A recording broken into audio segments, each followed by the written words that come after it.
কোন অপরাধে তোমার এত বড় সাজা হলো সপ্তর্ষি? সেটা আমাকে বলতে পারো? সেটা অন্যায় বিচার নয়?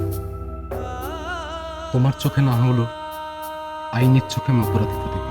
না, তুমি কোনো অপরাধ করনি।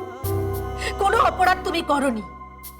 তোমার অজান্তে নার্সিং হোমে কিছু অসাধু মানুষ জাল ওষুধের ব্যবসা চালাচ্ছিল। কারণ অপরাধের দায়ভার নিশ্চয়ই তোমার নয়। নার্সিং হোমের ভালো মন্দের দায় তো মালিকের উপর বর্তায়। আমি কিছু দেখিনি, আমি কিছু জানি না বললে কি সেই দায় অস্বীকার করা যায়? মানুষের অপরাধের দায়টা শুধু তোমার। আর তুমি সারা জীবন একজন সৎ ডাক্তার হয়ে এত গরিব দুঃখের সেবা করে এলে বিনা পয়সায়। তার কোন ফলটা তুমি পেয়েছো? এটা তার প্রতিদান না? আমি তো ফলের আশায় কোনোদিন কোনো কাজ করিনি প্রতিভা। ডাক্তার হিসেবে আমার কর্তব্য ছিল সাধারণ মানুষের সেবা করা। এর মধ্যে মহত্বের কিছু নেই। তাহলে মহৎ কাজটা কে করেছে সপ্তর্ষি? জাস্টিস হরিশঙ্কর মুখার্জি।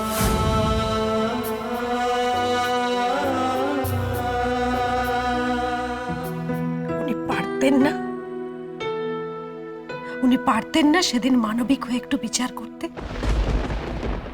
উনি পারতেন না তোমার হিস্ট্রি একটু খতিয়ে দেখতে? তাহলেই তো জানতে পারতেন তুমি কতটা মানবিক। যে মানুষটা রোগীর জন্য নিজের জীবন পণ করতে পারে, সেই মানুষটা রোগীকে মারবে? সপ্তর্ষি, তুমি নিজের মুখে হাত রেখে বলো, তুমি সেদিন ওনার রায় মেনে নিতে পেরেছিলে তুমি? বাদী বিবাদী উভয় পক্ষের উকিলের জেরায় বেরিয়ে আসা ঘটনার সত্যতার উপর নির্ভর করে সমস্ত সাক্ষ্য প্রমাণ, সাক্ষীর বয়ান ইত্যাদির উপর ভিত্তি করে মেডিকেল কাউন্সিলের পর্যবেক্ষণ, পর্যালোচনা ও তদন্ত অনুযায়ী আদালত ডক্টর সপ্তর্ষি রায়চৌধুরীকে প্রকৃত অপরাধী হিসেবে সাব্যস্ত করল। ফলে আদালত ডক্টর সপ্তর্ষি রায়চৌধুরীকে যাবজ্জীবন সশ্রম কারাদণ্ডে দণ্ডিত করল।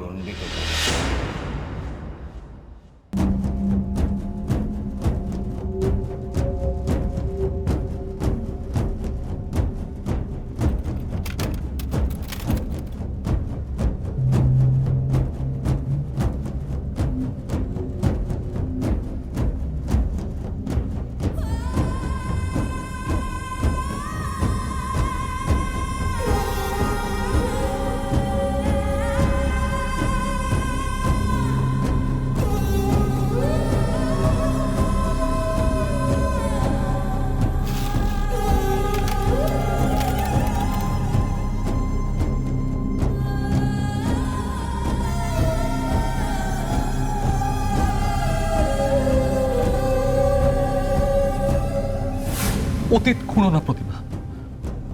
অতীত খুঁড়লে তোমার হৃদয়ে বেদনায় বাড়বে, হৃদয়ে রক্তাক্ত হবে। ভুলে যাও, সব ভুলে যাও। কোনটা অতীত সপ্তর্ষি? ওই অতীত আমি বর্তমানে প্রত্যেকটা মুহূর্তে বয়ে নিয়ে বেড়াচ্ছি। তোমার যতদিন জেল হয়ে গেছে ততগুলো বছর সত্যি অতীত। কিন্তু সেই যন্ত্রণার দগদগে ক্ষত এখনো প্রতিটা মুহূর্তে আমার বুকের মধ্যে রক্তাক্ত অবস্থায় আছে। যেদিন তুমি যাবজ্জীবন কারাদণ্ডের সাজা কাটতে জেলে চলে গেলে, সেদিন রাতে আমার মিষ্টি আরো অসুস্থ হয়ে পড়ল। আমি কি করবো না কিছু বুঝে উঠতে পারছিলাম না। নিজেকে খুব দিশেহারা লাগছিল। কোনো কিছু বুঝতে না পেরে আমি নার্সিং হোমে ফোন করলাম। লাহিড়ী কাকু ফোনটা ধরেছিল। ডক্টর লাহিড়ী বাড়ি এলেন।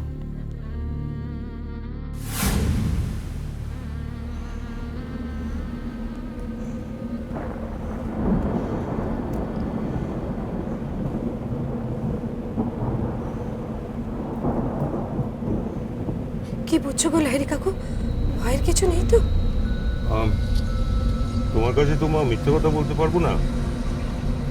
এত হাই ফিভার, এত আনইউজুয়াল সিমটমস যে একটা পারফেক্ট ডায়াগনোসিসেই আসতে পারছি না। চেষ্টা তো সব রকম করছি, কিন্তু আর যদি এটা জাপানিজ এনকেফালাইটিস হয় তাহলে তো সত্যি খুব চিন্তার ব্যাপার। একবার যদি সপ্তর্ষির সঙ্গে কনসাল্ট করা যেত, কিন্তু সেটাও তো সম্ভব নয়। I'm trying my best. তুমি তুমি তুমি এখানে থাকো, তুমি কোথাও যাবে না লাহিড়ী কাকু। না, আমি কোথাও যাবো না। তুমি কোথাও যাবে না। আমি না, আমি দেখছি রানী, তুমি থাকো, তুমি দেখো মিষ্টিকে, আমি দেখছি। দিদি, আমি দেখছি। কিন্তু কোথায় যাচ্ছ? কোথায় যাচ্ছ তুমি দিদি?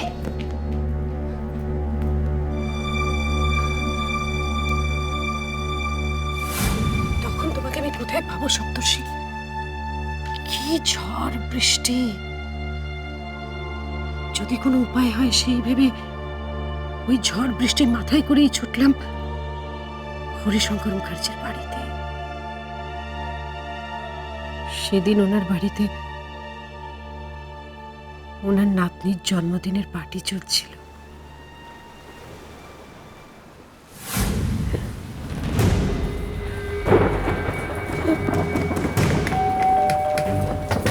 শুনছেন? শুনছেন? কেউ আছেন? দরজাটা খুলবেন। কেউ আছেন বাড়িতে? একবার খুলবেন।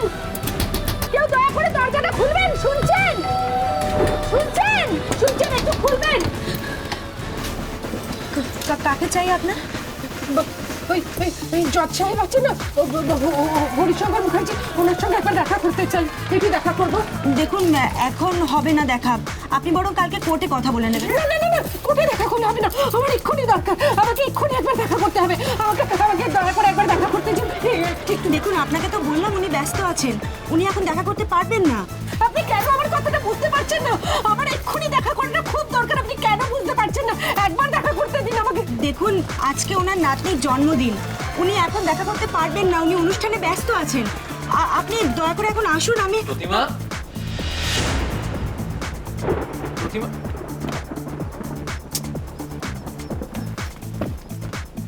কি গো তুমি এখানে?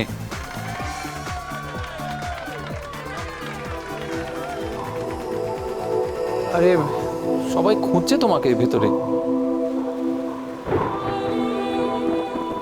কেক কাটতে হবে না? হ্যাঁ আসছি, আমি আসছি, এক্ষুনি আসছি। এসো, চল, দাঁড়িয়ে আছিস কেন?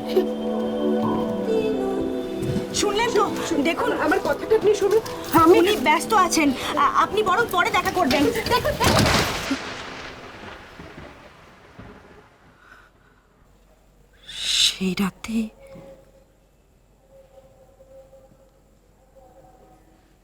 সেই রাতে আমার মিষ্টি মারা গেল।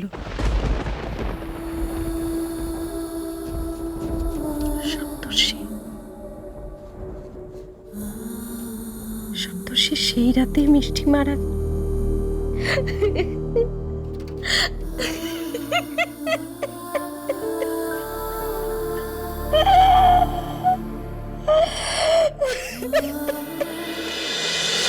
মা মা দিদি কেন কথা বলছে না? ও মা, দিদি কথা বলতে বলো না দিদিকে। ও মা, দিদিকে কথা